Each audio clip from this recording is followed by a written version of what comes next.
Baik, bismillahirrahmanirrahim. Assalamualaikum warahmatullahi wabarakatuh. Baik, pada hari ini saya akan melakukan kegiatan skill lab pada resusitasi neonatus. Dimana yang pertama saya akan mengkonseling antenatal terlebih dahulu, lalu pembagian dari tugas timnya, ada yang resusitasi, ada sirkulasi, dan juga dari drug. Setelah itu ada persiapan dari alatnya yang telah disediakan. Setelah itu dimana untuk bayi dalam waktu 60 detik sampai langkah awal. Setelah itu nyalakan dari penghitungan waktu afternya, lalu lakukan penilaian visual secara cepat bayi lahir untuk menjawab dari 3 pertanyaan: apakah dia prematur, bernapas irreguler, menangis atau tidak, tonus otot lemah atau tidak. Bila jawabannya tidak, maka rawat bersama ibunya. Apabila iya, maka lakukan dengan langkah awal, dimana dengan langkah awal ini yang pertama hangatkan dengan bantuan radian armor serta kain dan handuk hangat, pasang ukuran suhu untuk usia gestasi lebih dari kurang 32 minggu dan berat air itu kurang dari 1500. Lalu langsung dibungkus dengan plastik. Itu posisikan kepala dan bersihkan jalan napas jika perlu. Setelah itu keringkan dan berikan dari stimulasinya. Yaitu posisikan kembali bayinya. Yaitu nilai usaha dari NAPA dan dari LDJ-nya. Nilai usaha dengan menggunakan stetoskop serta pasang monitor SPO produksi diletakkan dengan di tangan kanan.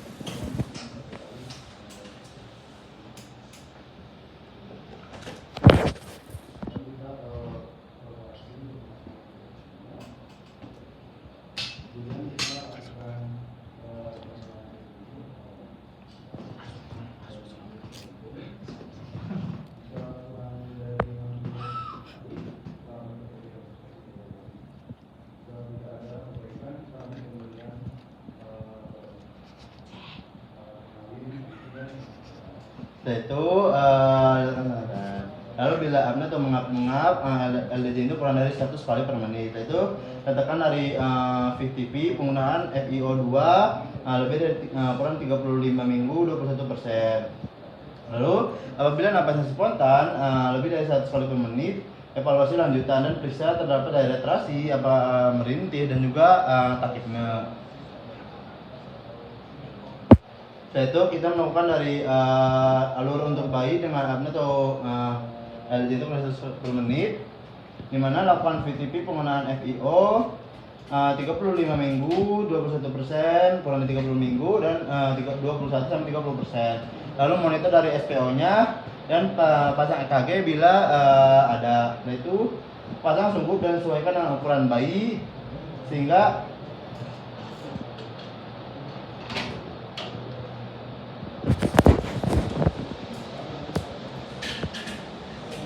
ada ya. Pasang sungkup hingga menutupi hidung, mulut dengan rapat. Lalu pasang sungkup ini dengan ibu jari dan jari telunjuk, sedangkan jari 3-4 jarinya menahan dari mandibula. Pompa itu sebanyak 20-30 kali selama 30 detik. Lakukan penyaluran PTP ini dengan pemberian PTP awal 2-3 kali. Dan nilai apakah PTP ini efektif atau tidak. Dan kita lihat ada ini mengembang atau tidak. Yaitu penilaian dari laju denyut jantung, di mana LDJ itu 100 kali per menit, maka nilai usaha dari napas dan LDJ-nya, dan pasang monitor. Untuk SPO juga kita kardiolog atau tidak. Lalu untuk LDJ-nya kurang dari 100 kali per menit, maka BTP ini efektif. Jika tidak ada pengembangan, lakukan varian dari stripta, yaitu sungkup, reposisi, isap lendirnya, buka mulut, dan naikkan tekanan. Sehingga itu jalan napas itu alternatif atau tidak.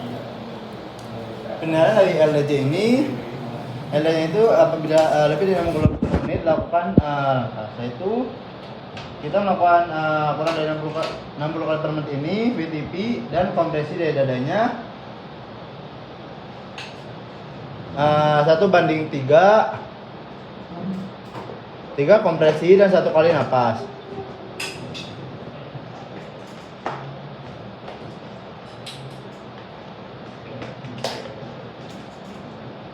Setelah itu evaluasi dari proses intubasinya.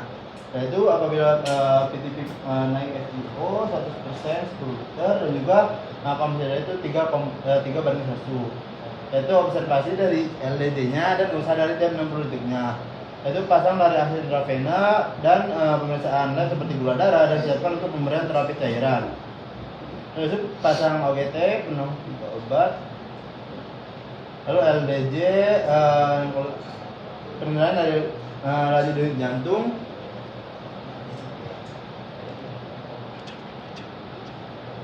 Setelah itu lakukan angkanya, yaitu PTP plus kompresi dada dilakukan 3 kali. Jika tidak ada perbaikan, lanjut diberikan pemberian obat. Lalu berikan adrenalin IV 1/10.000 0,1 mg per kilogram berat badan dan berikan NaCl sesuai dari indikasinya. Apabila LDJ-nya tetap kurang dari 60 kali, kita periksa dan evaluasi apakah terapi penanggulangan atau tidak. Setelah itu untuk alur untuk napas spontan, di mana bila napas spontan dan LDJ ini lebih dari 100 kali per menit, evaluasi lanjutan. Kita lihat dari bayinya ini apakah ada retraksi berhenti dan juga takipnya. Jika iya, lakukan CPAP penggunaan FiO bagi banding 35 minggu 21% dan kurang 3 minggu itu 21-30%. TPA ini 7 SMH2 dan O dengan FiO. Jika tidak, cyanosis tanpa rises napas atau target SPO jika tidak tercapai. Lakukan retraksi merinti dan juga takipnya. Jika iya, gagal TPA-nya dengan rises napas berat.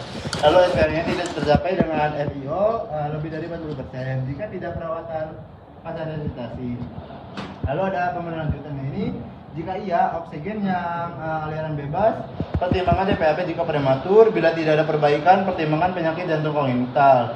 Jika tidak, rawat bersama ibunya, inisiasi dari menyusui dini. Apabila gagal CPAP dan TPA-nya 8 cmh, di mana masih dengan distress napas berat, SPO tidak tercapai dengan FiO lebih dari 40%, VT intubasi, sehingga lakukan perawatan pasca resusitasi. Baik, setelah itu kita akan melakukan ini terakhir itu D.